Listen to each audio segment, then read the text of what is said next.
Bonjour, bonsoir à tous et à toutes, c'est Shadow, donc je reviens à froid cette fois-ci sur mon deck Lunalight pur.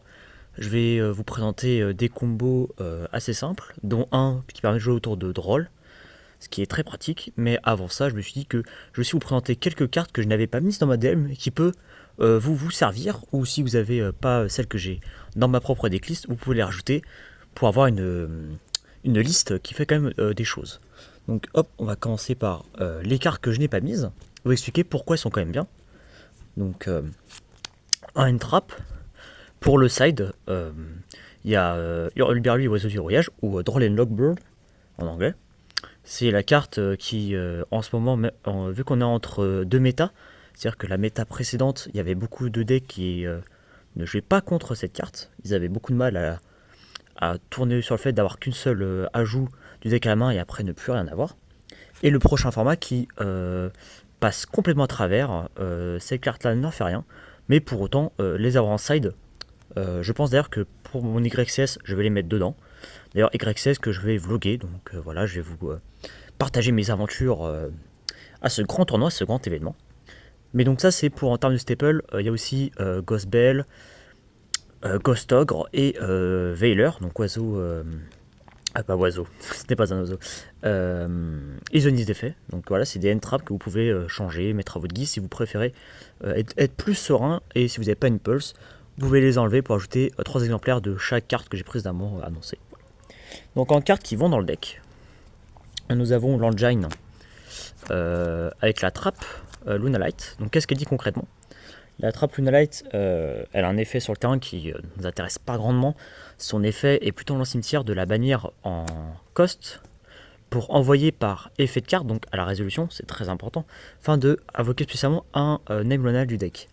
C'est pour ça qu'avec cette carte-là, en général, on joue deux objets sacrifice inutile.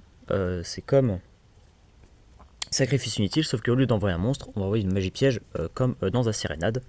Ou si vous voulez pas mettre dans un sérénade, vous pouvez mettre une autre piège que je n'ai pas, du coup j'ai juste vous contenter de mettre une image. Black Goat. Donc Black Goat, c'est un peu comme Cross Out. Vous dites, vous déclarez un nom de carte et jusqu'à la fin de ce tour, l'adversaire ne peut pas activer les effets du monstre, je crois, si elle est bannie. Et si elle est activée du terrain, s'il ne peut pas l'invoquer.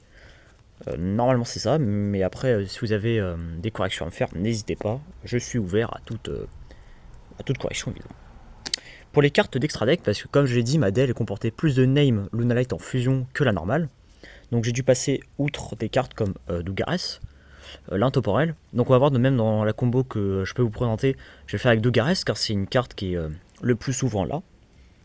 Donc Dougares qui a 3 effets, dont le coup à chaque fois est de détacher 2 matériels. Le premier c'est skipper la draw phase, piocher 2 cartes puis défausser 1. Je saute ma prochaine phase 1 et je rebrand un name du cimetière, donc un monstre de mon cimetière. Et le troisième effet c'est je saute la prochaine battle phase et je double l'attaque d'un monstre que je contrôle. Voilà. Jusqu'à la fin de ce tour. Donc ces 3 effets sont plus ou moins importants dans le deck. Mais celui qui nous intéresse le plus souvent c'est soit celui de piocher, soit celui de la reborn, du coup qui nous permet de ramener le poussin par exemple.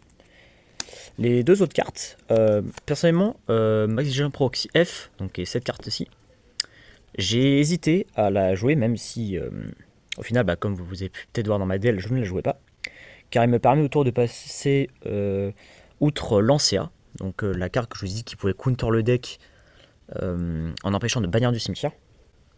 Avec lui, vous pouvez faire pollunisation avec votre terrain sans passer par poly, ce qui est très pratique, par exemple si même vous êtes sur Perforant Magie. En plus, c'est une lien 2 qui demande que de monstres génériques, donc vraiment une bonne carte. Le boxeur indomptable roi d'Imsey. Donc si vous préférez pas jouer le coffret du point de feu, vous pouvez tout à fait jouer sur le boxeur indomptable. Qui permet de prendre un monstre feu guerrier de max niveau 4 ou une magie piège boxeur indomptable, vous le mettez deck à votre main. Soit vous l'ajoutez à votre main, soit à votre cimetière. Ou effet rapide. Donc c'est ce qui nous intéresse. Vous pouvez tâcher un matériel d'un monstre que vous contrôlez, si vous le faites, appliquez l'effet suivant. Donc vous ne pouvez pas cibler de monstres box indomptable que vous contrôlez avec des effets cartes jusqu'à le reste du tour. Donc ça en théorie c'est pour si vous avez 2 monstres sur le terrain. Vous faites boxeur indomptable roi d'Imsey, vous détachez un, Et comme ça, vous retrouvez un nouveau un name dans le cimetière.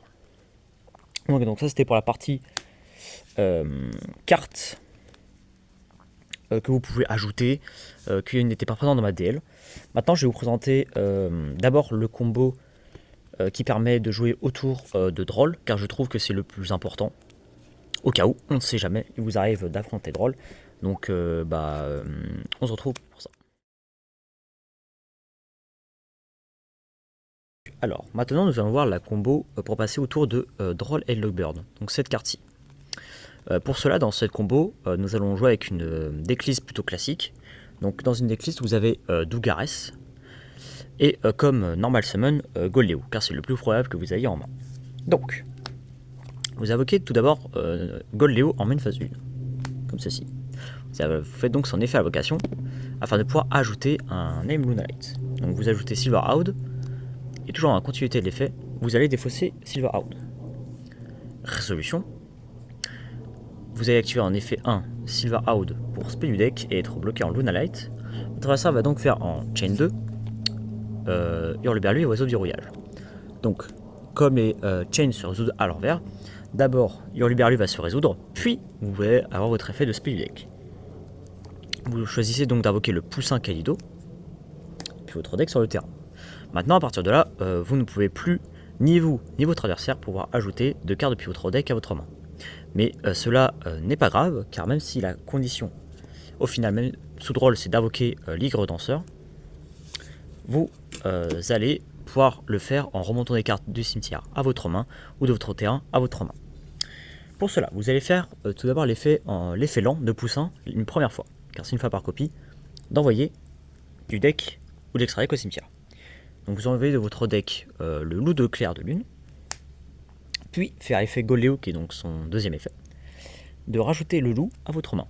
Le loup qui est donc la carte maîtresse dans ce combo, puisque c'est grâce à lui que vous allez pouvoir passer outre de polymérisation pour pouvoir faire vos fusions en bannissant de votre terrain et votre cimetière. Vous activez donc une première fois loup clair de lune, car c'est pareil, c'est une carte une fois par copie. Vous faites son effet, vous bannissez Goldeo et Silverhide. Donc bien que Silverhide a une negate magie piège en effet rapide en se bannissant, vous ne pourrez pas donc en profiter ici, mais vous inquiétez pas, vous avez d'autres cartes pour vous défendre durant le tour adverse, notamment la Tower. Donc vous invoquez du coup deux monstres Lunalight, vous invoquez le parfum danseur clair de lune. Même si vous ne pourrez pas faire son effet d'ajouter le parfum, ce n'est pas grave car son autre effet va ici nous intéresser. Vous allez faire avec parfum cibler le poussin pour le remonter à votre main. Et ainsi, à partir de là, vous pouvez réinvoquer un name, donc vous allez réinvoquer le poussin. Puis en résolution, vous allez activer effet poussin pour envoyer depuis votre deck marteau jaune. Très important. Donc marteau jaune, puisque c'est elle qui a un effet en cimetière de cibler une carte Lunalight, donc en l'occurrence le loup, pour la remonter à la main, si ça passe, et se spé. Donc à partir de là, vous avez deux niveaux 4, c'est pour ça que Dougares dans cette line-up est assez intéressant, puisque vous allez les prendre les deux comme ceci pour faire Dougares, l'intemporel. Donc vous mettez Dougares sur votre terrain, vous activez l'effet Dougares, donc vous détachez en cost, donc vous envoyez le poussin et Marthe, puis Dougares va cibler le poussin pour la ramener sur le terrain. Par contre, vous n'aurez pas de prochaine main phase 1, mais vous pourrez faire le tower grâce à ça. Donc, vous ramenez poussin. Vous refaites encore une fois son effet. Vous envoyez le lion danseur, qui est donc le matériel listé important sur l'Igre danseuse de clair de lune. Donc, partant de là, vous avez tous les matériels nécessaires. Maintenant, vous utilisez votre poussin et votre danseur, comme ceci. Hop. Et vous invoquez SP Little Knights, qui vous permettra, durant n'importe quel tour, de cibler deux monstres sur le terrain pour pouvoir bannir les bannières jusqu'à la fin du tour. Ou même lorsqu'il est invoqué, parce que vous avez utilisé un monstre fusion pour ça, donc un monstre d'extra deck, vous pouvez bannir une carte sur le terrain ou dans les cimetières. Chose qu'on ne fera pas ici, parce qu'on parle ici que vous êtes donc premier. Maintenant, vous allez réactiver votre lion, votre loup clair de lune, activer son effet, bannir les 4 de votre cimetière, afin de pouvoir invoquer votre Ligre Danseuse de Clair de Lune, votre win condition. Donc c'est ainsi qu'avec seulement Godléo, vous pouvez passer outre Hurluberlu au réseau de verrouillage et ainsi avoir au moins une SP Little Knight et votre Ligre Danseuse pour le tour adverse. Espérons simplement que votre adversaire ne joue pas Golem de lave ou Sphère de rat. Mais nous allons y revenir, c'est des cartes que vous pouvez vous faire counter.